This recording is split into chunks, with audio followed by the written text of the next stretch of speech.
Guys मैं आपको दो चीज़ें दिखाता हूँ, इनको आप ध्यान से देखिए कि इनमें क्या डिफरेंस है।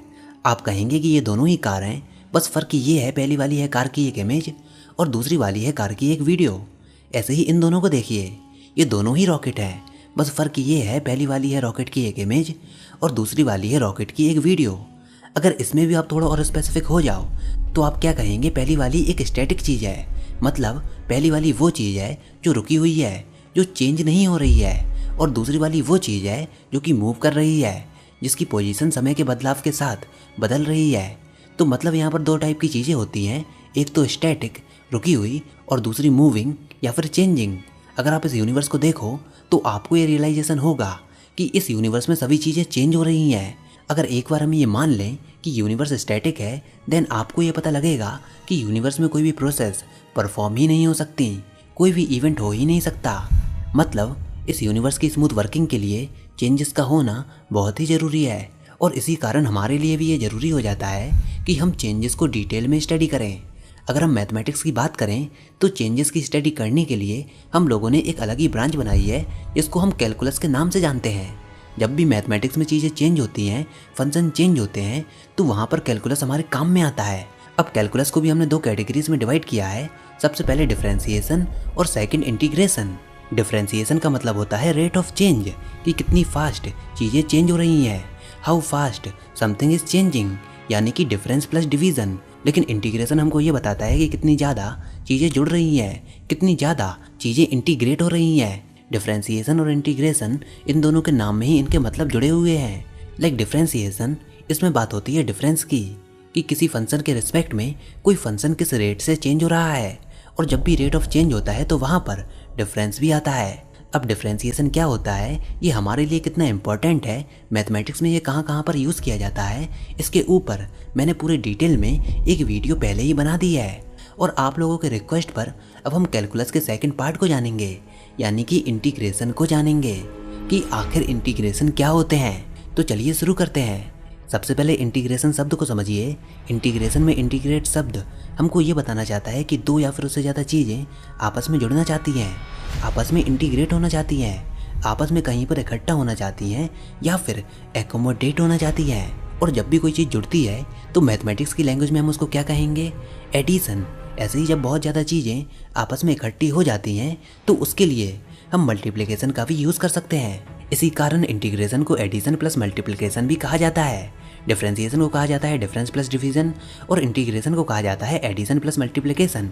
इसी कारण आपने डिफरेंशिएशन में देखा होगा dy/dx और इंटीग्रेशन में देखा होगा fx/dx। मैथमेटिक्स में आपने ये ऑब्जर्व किया होगा कि एडिशन और मल्टीप्लिकेशन हमेशा ग्रोथ को रिप्रेजेंट करते हैं। जब भी चीज़ें इंक्रीज होती हैं तो हम एडिशन और मल्टीप्लिकेशन जैसे ऑपरेशंस का यूज़ करते हैं, लेकिन माइनस और डिवीज़न डिक्रीमेंट को शो करते हैं, यानी कि ये दोनों चीज़ें आपस में एक इन्वर्स रिलेशनशिप को शो करती हैं। चलिए अब हम इंटीग्रल्स की मीनिंग को जानते हैं। तो जैसा कि हम जान चुके हैं, जब भी दो या उससे ज़्यादा चीज़ें आपस में इकट्ठी होती हैं तो उसको हम इंटीग्रेट करना बोलते हैं। अगर कोई भी चीज़ कहीं पर इकट्ठी हो रही है तो उसके लिए सबसे बेसिक रिक्वायरमेंट क्या होगी, उसके लिए सबसे बेसिक रिक्वायरमेंट होगी एक स्पेस, एक खाली जगह, या फिर यूँ कहें एक एरिया या फिर एक वॉल्यूम। तो जब भी चीज़ें कहीं पर इकट्ठी होती हैं तो उसके लिए हमको एक एरिया की ज़रूरत होती है। इसी कारण इंटीग्रल्स को हमेशा एरिया के साथ देखा जाता है, या फिर यूँ कहें कि इंटीग्रल्स को एरिया अंडर द कर्व भी कहा जाता है। इसके लिए आप एक सिंपल एग्जाम्पल को देखिए। यहाँ पर हम एक स्ट्रेट लाइन को ड्रॉ करते हैं जो कि y=2x रिलेशनशिप को फॉलो करती है। यहाँ पर हम इसका area under the curve find करेंगे। तो जैसा कि आप इस ग्राफ में देख सकते हो, देखने में ये एक राइट एंगल ट्राइंगल दिख रहा है, और हमको राइट एंगल ट्राइंगल का एरिया फाइंड करना भी आता है, जो कि होता है हाफ बेस इनटू हाइट। तो यहाँ पर आप ये देख सकते हो कि जब हम वैल्यूज़ को पुट करेंगे और कैलकुलेशन करेंगे तो हमको आंसर क्या मिलेगा, x²। यानी कि y=2x के केस में एरिया अंडर द कर्व कितना आया, x², जिसको हमने काफ़ी simple half base into height के फॉर्मूले से कैलकुलेट किया। अब अगर हमको इसी केस में area under the curve integration के फॉर्मूले से फाइंड करना हो, तो जब हम इंटीग्रल्स का यूज़ करके 2x का इंटीग्रेशन निकालेंगे तो जो उसका आंसर आएगा वो होगा x²। और ये बिल्कुल सेम ही आंसर है जैसा कि अभी हमने कैलकुलेट किया था। तो कुल मिलाकर integration area under the curve को रिप्रेजेंट करता है कि उस कर्व के अंदर कितना डेटा इकट्ठा हो रहा है। ऐसे ही अगर x एक्सिस पर आप डिस्टेंस मानो, y एक्सिस पर फोर्स मानो, तो इन दोनों के अंदर का जो एरिया होगा वो क्या रिप्रेजेंट करेगा, वर्क डन को। यहाँ पर इसको भी फाइंड करना काफ़ी आसान है क्योंकि यहाँ पर स्ट्रेट लाइन का केस है। तो जब भी हम किसी स्ट्रेट लाइन से बने हुए स्ट्रक्चर का एरिया फाइंड करने की कोशिश करते हैं तो उसको तो हम इजीली फाइंड कर लेते हैं। एग्जाम्पल के लिए एक रेक्टेंगल, एक ट्रायंगल, एक स्क्वायर, इनका एरिया तो हम इजीली फाइंड कर लेते हैं। लेकिन यूनिवर्स में जितने भी चेंजेस होते हैं वो ज़्यादातर स्ट्रेट लाइन की इक्वेशन को फॉलो नहीं करते। इसकी वजह वहाँ पर हमको अलग अलग कर्व की इक्वेशन देखने को मिलती है। किसी भी तरह का चेंज प्रैक्टिकल केसेस में हमेशा एक कर्व पाथ को फॉलो करता है, ना कि स्ट्रेट लाइन पाथ को। लाइक यहाँ पर देखिए, अगर मैं आपसे कहता हूँ कि इस रेक्टेंगल का एरिया फाइंड कीजिए तो इसको आप आराम से कर सकते हो। आपको सिंपली x इंटू वाई करना होगा और आपको रेक्टेंगल का एरिया मिल जाएगा। लेकिन अब अगर मैं एक रैंडम कर्व को ड्रॉ करता हूँ, लाइक इस कर्व को देखिए, क्या आप आसानी से इस कर्व का एरिया फाइंड कर सकते हो? आई थिंक आप इसको आसानी से नहीं कर सकते क्योंकि इसके अंदर का एरिया फाइंड करने का हमारे पास कोई एक परफेक्ट फॉर्मूला है ही नहीं जो कि हमको ये बता दे कि इस कर्व के अंदर का एरिया क्या होगा और कर्व के अंदर का एरिया कैसे फाइंड किया जाए। इस सवाल ने हमको सदियों तक परेशान किया। लेकिन चलिए अब हम एक ऐसी ट्रिक के बारे में जानते हैं जिसकी मदद से एरिया अंडर द कर्व निकाला जा सकता है। तो इसके लिए आप इस कर्व को देखिए, ये एक रैंडम कर्व है जिसका एरिया हम फाइंड नहीं कर सकते।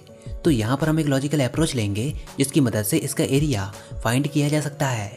एरिया से मेरे कहने का मतलब है एरिया अंडर द कर्व। तो हम जानते हैं कि इस केस में हम नॉर्मल तरीके से एरिया को फाइंड नहीं कर सकते, लेकिन अगर हम किसी तरह एक ऐसे स्ट्रक्चर को इस कर्व के अंदर डाल दें जिसका एरिया हम फाइंड कर सकते हैं तो हमारी आधी प्रॉब्लम दूर हो जाएगी। लाइक अगर इस कर्व के अंदर हम 2 या 3 रेक्टेंगल्स को पुट कर दें तो हमको इस कर्व के एरिया की एक अप्रॉक्स वैल्यू मिल जाएगी।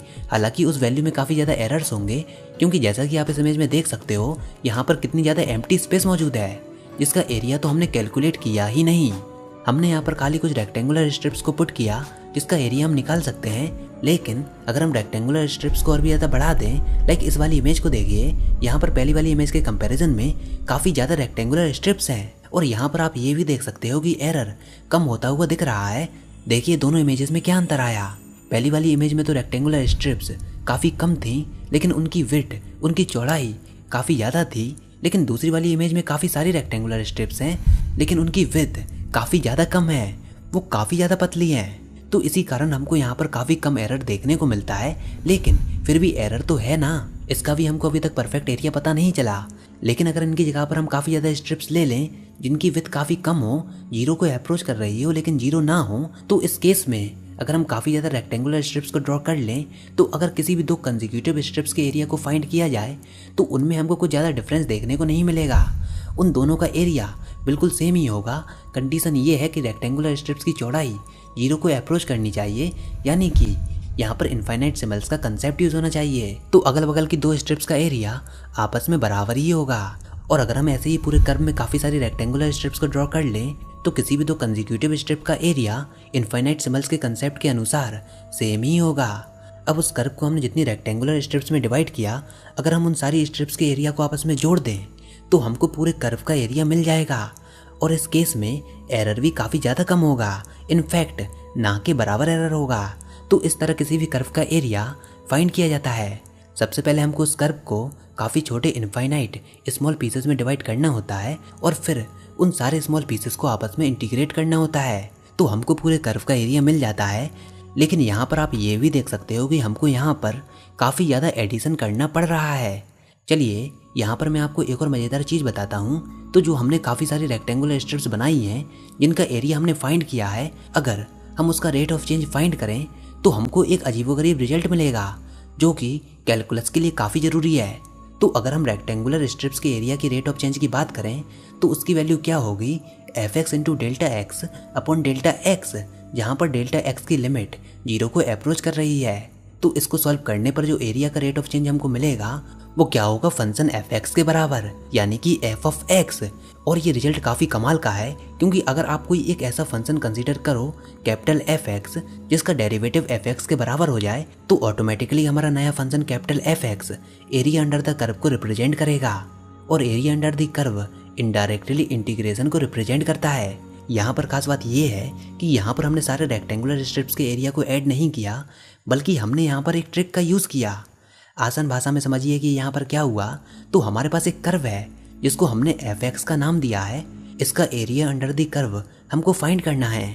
तो तो पहला तरीका तो ये है कि इस कर्व को हम काफ़ी सारे स्मॉल रेक्टेंगुलर स्ट्रिप्स में डिवाइड कर दें और फिर उन रेक्टेंगुलर स्ट्रिप्स का एरिया फाइंड करें और फिर सारे रेक्टेंगुलर स्ट्रिप्स के एरिया को आपस में जोड़ दें, तो हमको पूरे कर्व का एरिया मिल जाएगा। और दूसरा तरीका ये है कि अगर वो कर्व fx के लिए हम एक ऐसा नया फंक्शन फाइंड करें जिस फंक्शन का डेरिवेटिव करने पर हमको हमारा ओरिजिनल कर्व मिल जाए, तो उस केस में हमारा जो नया फंक्शन होगा वो function area under the curve को रिप्रेजेंट करेगा।